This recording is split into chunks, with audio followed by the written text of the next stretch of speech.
This is Akashvani Itanagar, the news read by Indu Chuku. Prime Minister Narendra Modi spoke to Russian President Vladimir Putin today, during which he has strongly condemned the terror attack in Pahalgam. During the telephonic conversation, Mr. Putin conveyed his deepest condolences on the loss of innocent lives and expressed full support to India in the fight against terrorism. He emphasized that the perpetrators of the heinous attack and the supporters must be brought to justice. In a social media post, External Affairs Ministry spokesperson said that during the conversation, both leaders reiterated their commitment to further deepen the special and privileged strategic partnership between India and Russia. In yet another strong step against Pakistan in the wake of the Pahalgam terror attack, India has stanched the flow of water through the Baglihar Dam on the Chenab River. India is also planning similar measures at the Kisan Ganga Dam on the Jhelum River. The hydroelectric dams Baglihar in Ramban district in Jammu division and Kisan Ganga in North Kashmir offer India the ability to regulate the timing of water releases. The government of Arunachal Pradesh today released a 2% increase in dearness allowance and dearness relief, raising the existing rate from 53% to 55% of the basic pay and pension with effect from January 1, 2025.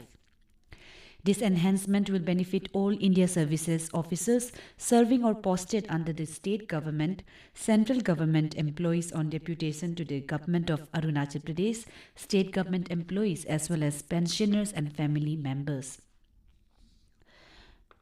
Beginning May 2025, the revised DA and DR rates will be incorporated into the monthly salary and pension disbursements. While congratulating the government employees, Chief Minister Pema Khandu remarked that the decision reflects the state government's commitment to the welfare of its employees and retired personnel. He expressed optimism that the government employees would reciprocate the decision by performing their duties with utmost sincerity and dedication. For the first time in Arunachal Pradesh, 4 para-technical officials from the state have been selected by the Paralympic Committee of India to officiate at the upcoming World Para-Athletics Championships 2025 scheduled to be held in New Delhi. In response to the news, Deputy Chief Minister Chona Main in a social media post has extended his wishes to Techi Sonu, Lemkhul Mosang, Bagang Tanya, Natam and Tana Yahe. The Deputy Chief Minister said that their achievement as Arunachal Pradesh's first internationally certified para-technical officials is not just a personal milestone but a powerful step toward inclusivity, equal opportunity and recognition for para-athletes. Under the ongoing Operation Dawn 2.0, the East Siang police have successfully apprehended one drug peddler and seized approximately 7.63 grams of suspected heroin.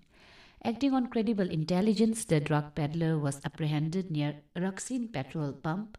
Accordingly, a case under the NDPS Act has been registered at Raksin police station and investigation is underway. In the meantime, the Superintendent of Police East Siang, Pankaj Lamba, has commended the efforts of the team and reiterated the district police's firm commitment to a zero-tolerance policy against drug-related offences. He further urged the public to report any such illicit activities, stressing that community cooperation is vital in ensuring a drug-free East Siang. The monthly district-level NCORD meeting for Tawang district was held today at the conference hall of the Deputy Commissioner's office in Tawang.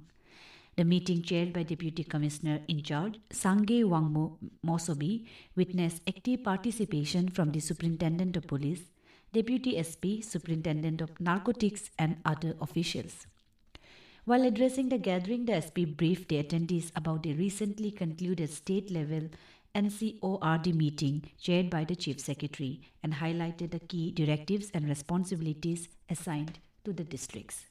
He affirmed that the Tawang police remain vigilant with regular late-night patrols to curb any anti-social activities. That's all in this news bulletin. Namaskar.